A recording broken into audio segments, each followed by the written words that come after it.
Hoy en El Frasco. Con la llegada del 2016, Texas se convirtió en el estado número 45 en permitir portar armas a la vista del público. Una nueva masacre en Estados Unidos. Ahora estamos hablando más precisamente de Texas, donde hubo un tiroteo. Bueno, en primer lugar, tenemos que ver que ningún medio habla de ataque terrorista, cuando un ataque busca el mayor daño posible a los civiles inocentes. Un tiroteo en una escuela primaria de Texas deja 21 muertos, entre ellos 19 niños. It only happens in this country and nowhere else. Nowhere else do little kids go to school thinking that they might be shot that day. Uno de los fiscales de Texas dijo, bueno, si las maestras hubieran tenido armas, esto no hubiera pasado. Este es uno de los estados con más armas de todo Estados Unidos, pero a la vez con una de las legislaciones más laxas y más permisivas. Uno de los estados que mayor industria, es decir, oferta y demanda de lo que es armamento tiene en Estados Unidos. La gente va al supermercado con un arma. Entonces hay una cuestión cultural que va a ser muy difícil de sacar. El derecho a tener armas está recogido en la propia Constitución estadounidense. Es la segunda enmienda que dice textualmente que el derecho del pueblo a poseer y portar armas no será infringido. En cifras absolutas hay unos 350 millones de armas en manos privadas y hay unos 330 millones de habitantes. This year there have been 27 school shootings in America and 212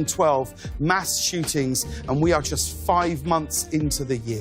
Además, hablaremos sobre la figura del Imam Khomeini y mucho más con nuestro invitado del día. El Frasco, con ustedes, un conductor incisivo y premolar. ¿Qué tal? ¿Cómo están? Bienvenidos a un nuevo programa de El Frasco, Medio Sin Cura, esta suerte de recipiente donde se dan cita las noticias de la semana, lo que se dice en las redes sociales y lo que supuestamente es la realidad internacional. Un nuevo y trágico suceso vuelve a golpear a los Estados Unidos, más precisamente en Texas. Otra vez las armas de por medio y otra vez decenas de menores como víctimas. Tiroteo en una escuela primaria de Texas. Un hombre armado abrió fuego el martes en un centro educativo de la ciudad de Uvalde, matando a al menos una veintena de personas, en su mayoría niños. Efectivamente, este terrible hecho fue definido por los medios de comunicación dominantes de distintas formas, pero evitando una en particular. Tiroteo mortal en una escuela primaria de Texas. En la matanza en una escuela de Texas. Del ataque mortal más grave de la última década en un colegio en ese país.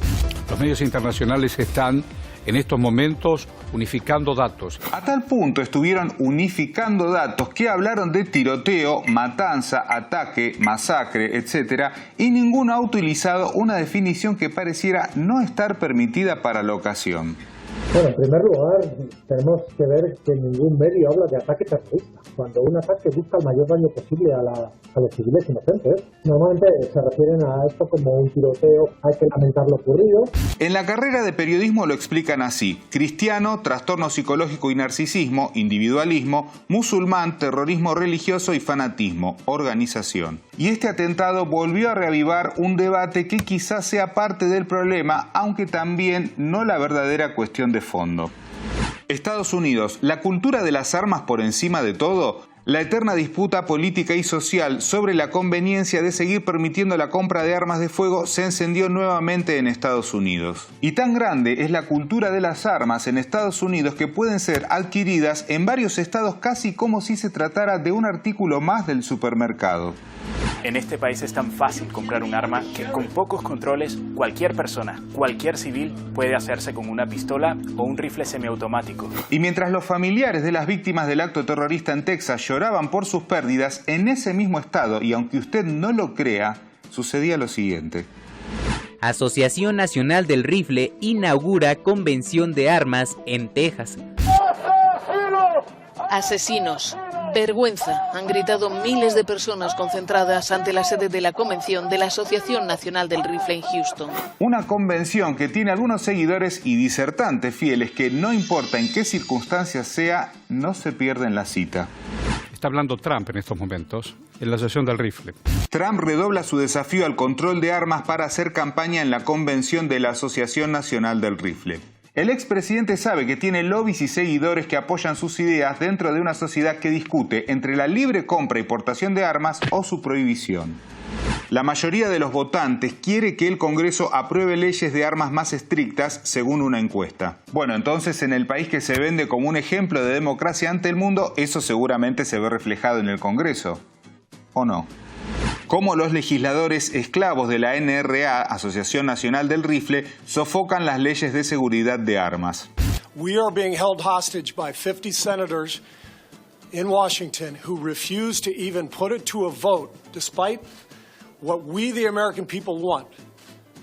They won't vote on it because they want to hold on to their own power. It's pathetic.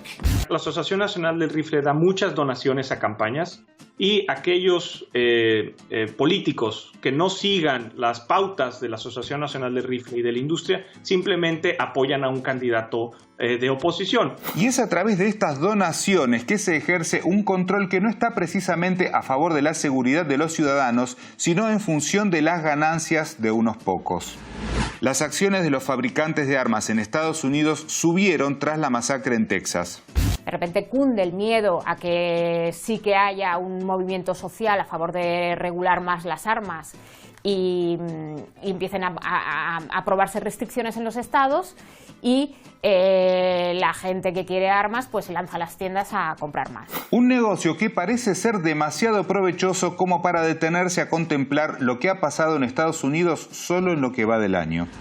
La masacre de la escuela de Texas fue el tiroteo número 203 en Estados Unidos en todo 2022. Y en esta lógica del pánico, donde ya ir al colegio a estudiar parece ser un factor de riesgo para gran parte de los niños estadounidenses, nadie pierde la oportunidad de obtener ganancias. Tras la matanza en la escuela de Texas, aumentaron hasta 800% las ventas de mochilas antibalas. It's an invention that should not exist. Bulletproof vests for kids. Y tras lo ocurrido en Texas, al igual que Obama en su momento, el presidente Biden intentó mostrarse conmovido con un discurso que parecería enfrentarse al lobby de las armas. Parecería. The gun manufacturers have spent 2 decades aggressively marketing assault weapons, which make them the most and largest profit. For God's sake, we have to have the courage to stand up to the industry. Pero un momento, ¿no es el mismo señor que le vende armas a otros países para agredir a otras personas? Joe Biden facilita el envío de armas a Ucrania. Biden entrega más armas a Arabia Saudí para la guerra con los rebeldes hutíes en Yemen.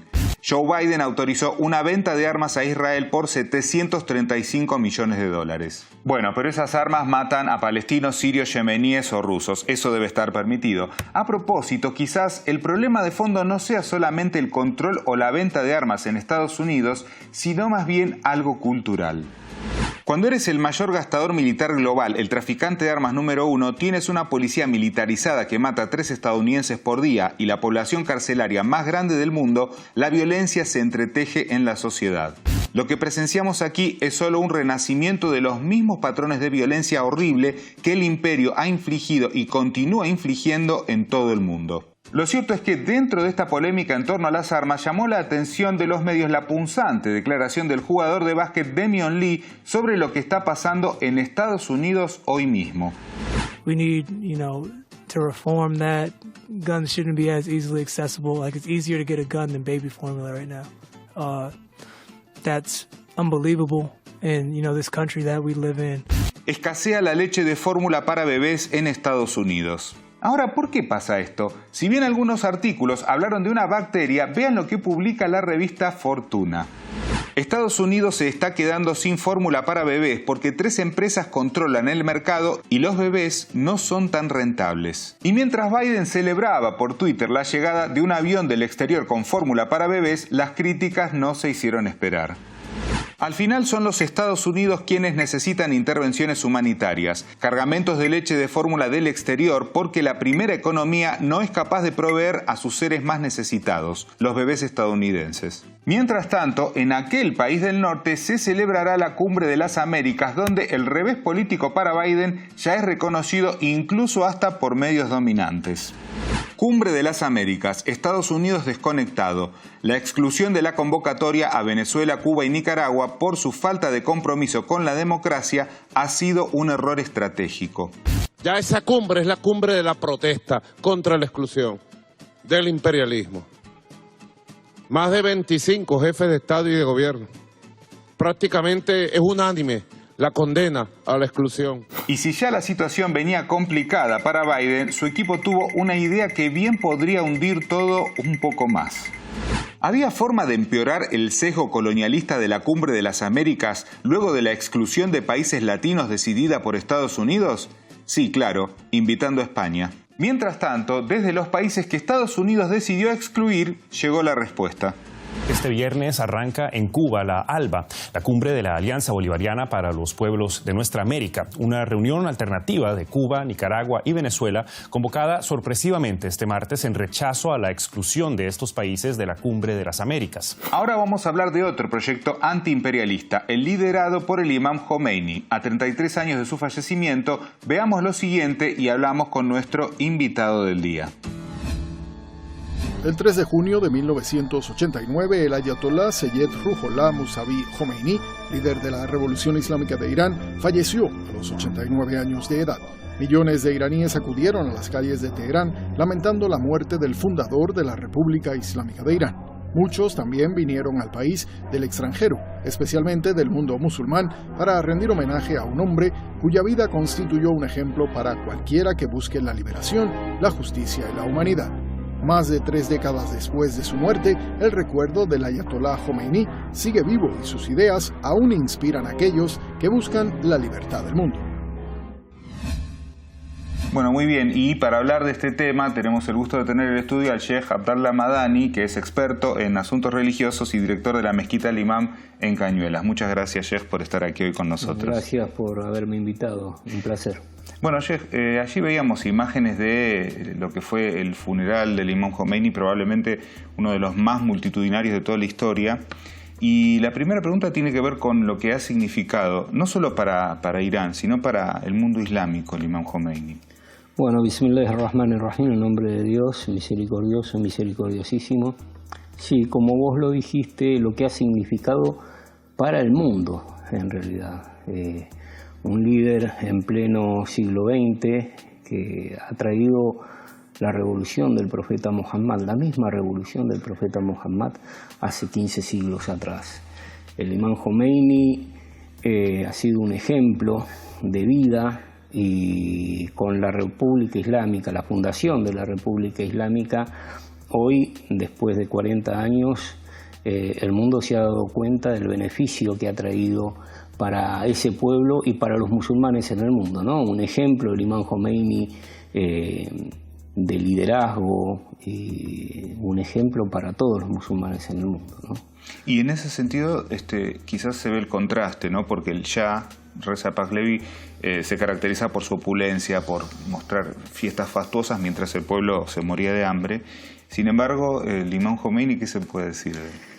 Bueno, los verdaderos líderes y los verdaderos religiosos se muestran a través de su humildad, de su hombría de bien. Fíjese que cuando el imam Khomeini llega a Irán, habían preparado los palacios donde vivía el Shah Reza Pahlavi, y él dijo, no permito que hagan esto. Y él fue, y en una casita, en una casa humilde de los suburbios de Teherán, fue a vivir ahí y vivió como cualquier ciudadano, hombre humilde, religioso.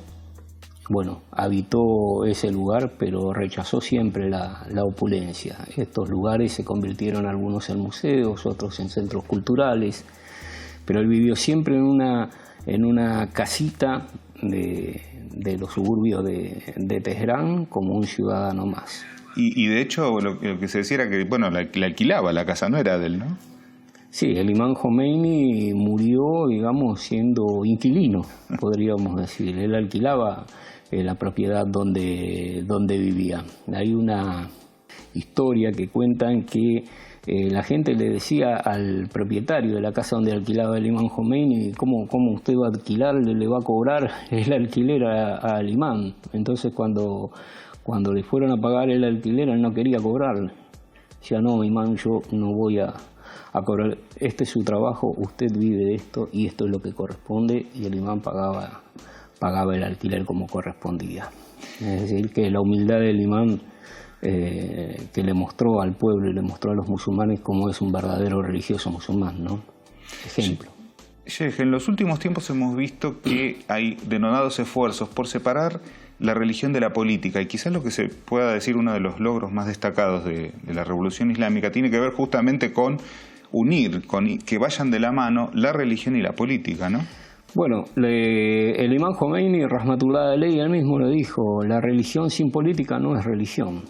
Es decir, que uno tiene que interiorizarse sobre los temas religiosos, pero también sobre los temas políticos.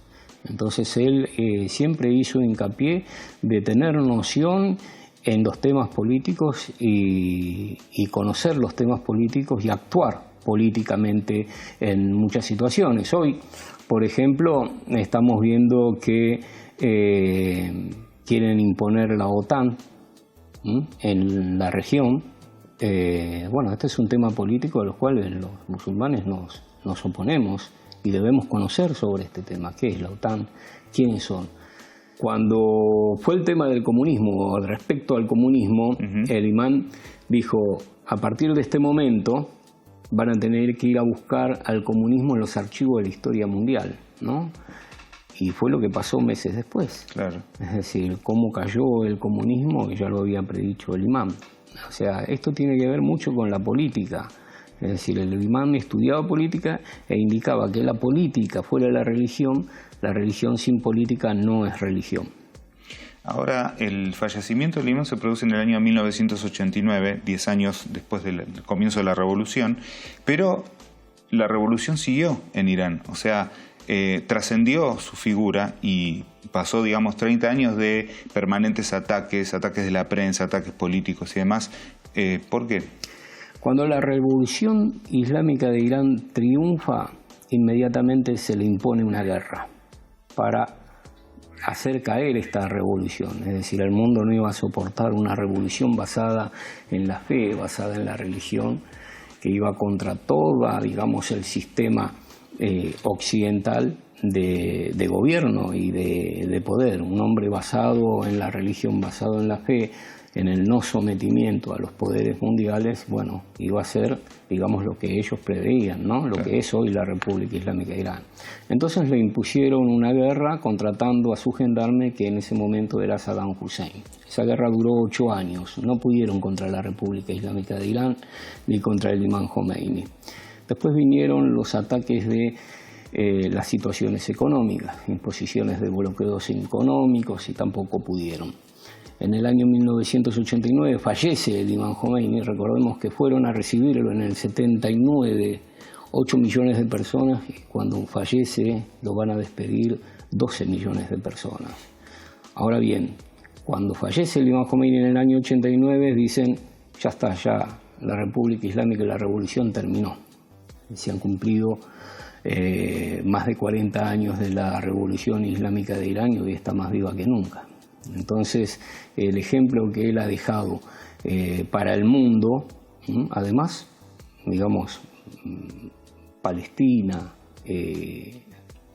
los musulmanes perseguidos en el mundo, bueno, cuando él habla de la exportación de la revolución islámica, es abrirnos los ojos a los musulmanes, que estamos a 20.000 kilómetros de distancia, de tomar como ejemplo esa revolución, para nosotros también romper las cadenas y no quedar sometidos al poder internacional de los Estados Unidos, el Gran Satán y otros poderes occidentales, tener nuestra propia, digamos, revolución, porque la revolución de Irán fue una revolución para todos los musulmanes en el mundo, no solamente para los iraníes. Entonces, cuando el imán Khomeini fallece, Rahmatullah Alayhi, en el 89, dicen los enemigos, ya está, terminó la revolución. Y sin embargo, hoy vemos un Irán poderoso, un Irán que cada día crece más. Y bueno, y hoy esos enemigos le tienen miedo, verdaderamente. Alguien dijo por ahí, no jueguen con la cola del león porque el león está despierto. ¿Qué crees que pueden tomar los líderes en América Latina del legado del imán Khomeini? Su coraje, su valentía, su mensaje, Lo estamos viendo en Latinoamérica, cuántos líderes latinoamericanos han tomado el mensaje y la bandera del imam Khomeini para, digamos, no aceptar el sometimiento y liberarse de las garras de los Estados Unidos. Estados Unidos no es ya el comandante del continente americano. Vemos cómo pasó con Chávez, Evo Morales, quienes han visitado y han estado con Ayatollah Jamenei y han visitado la República Islámica de Irán, cómo han tomado su ejemplo de libertad y no sometimiento. Ellos también fueron sometidos, uno como Evo Morales, a un golpe de Estado que terminó fracasando. Hoy quien lo golpeó está presa, está detenida. Chávez también peleó mucho, Maduro también, pero bueno, tomaron el coraje y la valentía de seguir adelante sin dejar que los gobiernos occidentales los sometan, ¿no? Che, vamos a hablar de esto terrible que ha sucedido en Texas, ¿no? Con un atentado que acabó con la vida de 19 chicos. Los medios han hablado de tiroteo, de masacre, utilizaron distintos términos, pero como el atacante no era ni árabe ni musulmán, no hablaron de ataque terrorista. ¿Por qué? Bueno, es la temática que ellos tienen y el mensaje que le dan al mundo. Es decir, cuando está identificado quién es el atacante, si no es musulmán, entonces no hablan nunca de terrorismo.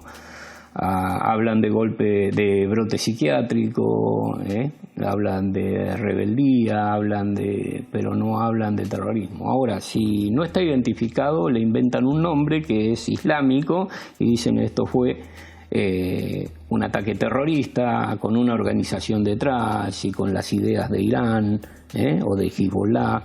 Entonces ese es el mensaje que tratan de darle al mundo. Cuando no es así y se descubre quién es el criminal, el asesino que comete esta barbarie, dicen no, fue un chico rebelde o tuvo un brote psiquiátrico. Entonces ese es el mensaje que tratan de darle al mundo, ¿sí, no? Parece que todo lo malo que pasa en el mundo lo tienen que hacer los musulmanes.